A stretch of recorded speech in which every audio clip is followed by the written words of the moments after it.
So is it a great time to look at some spraying here in the fall for cool season lawns? Yes, it is. And today we're going to talk about a couple options here, give you some ideas on what I use them for and how you can use them as well for some good control here in your lawn.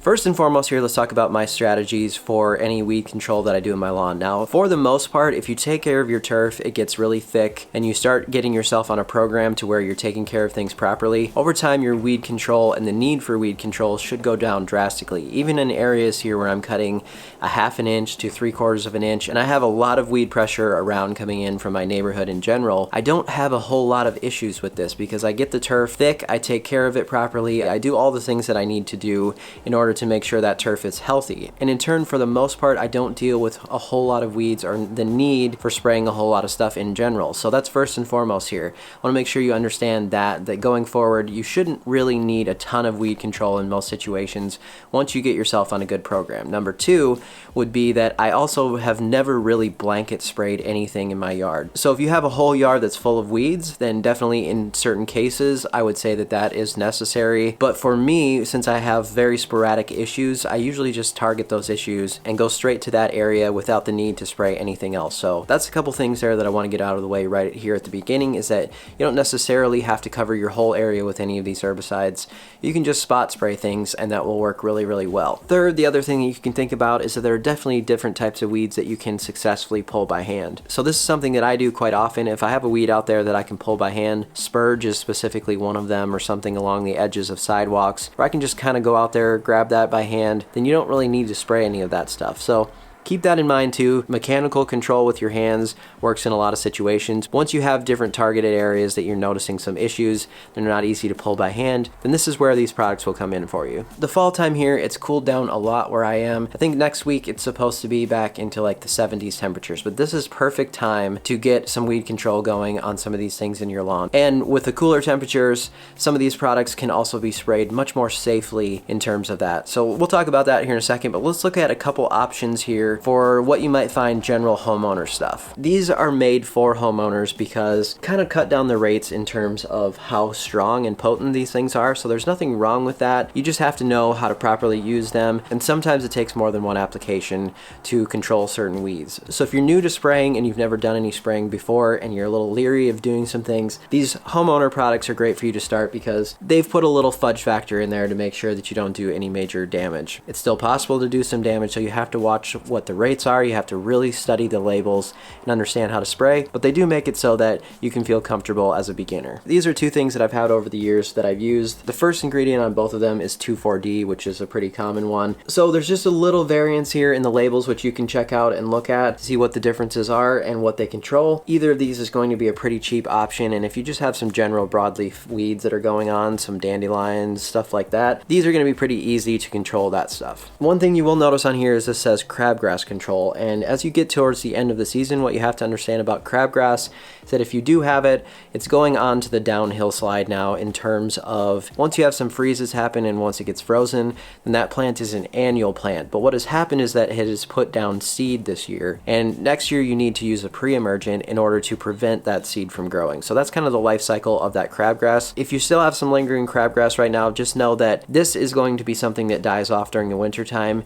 and then next year, and you can check out videos that I have already done on this previously, you're going to just want to use a pre-emergent in that scenario. Then you won't have issues with crabgrass going forward for the most part. The controls on these are very, very good. So once you get that pre-emergent down next year, then that weed itself will not be taking over. So let's move on to another one here, and that would be Tenacity. Now this year I want to show you something that happened with my lawn renovation across the street and my neighbors. So Tenacity I use at the time of seeding in order to hopefully catch a few things that come up that might be weeds in the soil. You can use this as a temporary pre-emergent. A lot of people get confused on this and think that once they buy this, then you don't have to use any other pre-emergents anymore. You can just use this. This really is not as effective in that way, and it only lasts for a few weeks and then you need reapplication. Where a pre-emergent like prodiamine will last for months, and you can even get it to last longer with higher rates. And then also with post-emergent control, so that's spraying after the fact that the weed has come up, Tenacity I think has become the savior for many people, or they think that this controls literally everything, and that's just not the case. So this year, even with post-emergent post-emergent control on crabgrass, I saw pretty mixed results. I sprayed it, and for a couple days it started to turn white and it looked like it was going to do pretty good control. And then you'll see here in this photo later on, it really didn't do a very good control on here. I used a surfactant, I used proper label rate. If you're going to use something like Tenacity and you're going to think that it's going to do all the control for you, you really need to think about mixing it with something else. So you've got a couple modes of control there. If you do have Tenacity, you can use it for certain things and you can get some weeds controlled with it. I'm not going to say that you can't, but you do need to realize that it's not the best case scenario for all things. And I wanted to show you that example today of that crabgrass just to show you kind of what my results were this year. Let's move on to the next one. This is T-Zone. This is one that I've used last year on Creeping Charlie and it worked fantastic. It did not return. It got rid of that thing in one application, but you do have to be careful with this one because it's pretty potent stuff and it's got triclopyr ester in here. So the ester-based products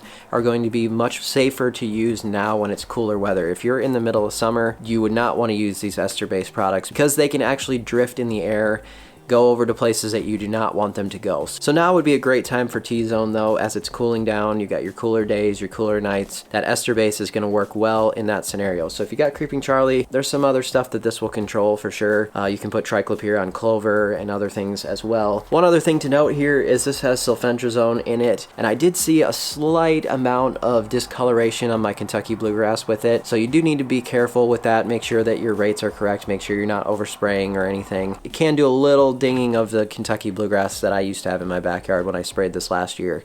So keep that in mind. On to the next one that I used this past spring as far as when cooler weather was happening. This again is an ester-based formula, but this is MCPA as the main active ingredient here. This is another one that I've had good results with in general, but as far as now going into the cooler season, if you want to control quite a few different things and you want to use an ester base to do that, it's another good option. Now to a couple things. If I were to recommend an all-around something that you're feeling more comfortable with some spot spraying and doing a little spraying in general, then this would be the product right here that I would probably suggest for most cool season lawns. It's going to do a good job in so many different scenarios and it's fairly inexpensive for what it is. This is the 2,4-D as a main ingredient, but it's the ester formula. And then you've got a couple other actives in here that will help you get a broad control. So I just used this and then Drive, which is quinclorac. This typically would be really good control on crabgrass. This right here mixed with this was a really good combo this week. I just sprayed some general broadleaf stuff, but also a little bit of clover, and that's going to give you some really good control on that stuff. So again, in general, the Speed Zone is an all-around great one.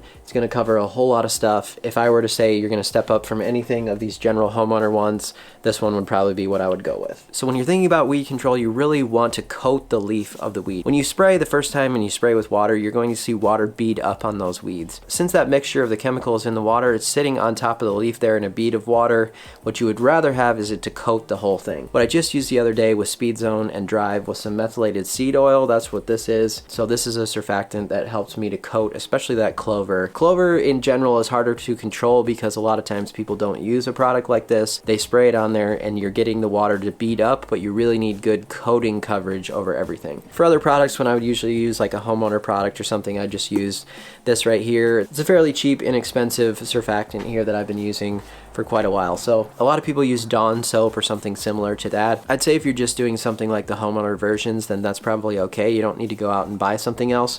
But for me, when I'm using these other more pro products, I just want to make sure I'm using the proper surfactants, and they're not really that expensive, so I would rather spend the money and make sure I have something that's recommended to use with these products. So again, you want to coat the leaf of the weed, but you don't want to soak it down. You don't want to stand right over top of it and soak the weed like crazy. You're going to be putting too much product on in one little area. So just walk across your area lightly spraying. You don't want to put your sprayer right down on top of everything. Just walk over it, spray it, make sure that the leaf is coated, but you're not soaking it down and running spray all over the place. And also make sure that you're spraying in proper conditions.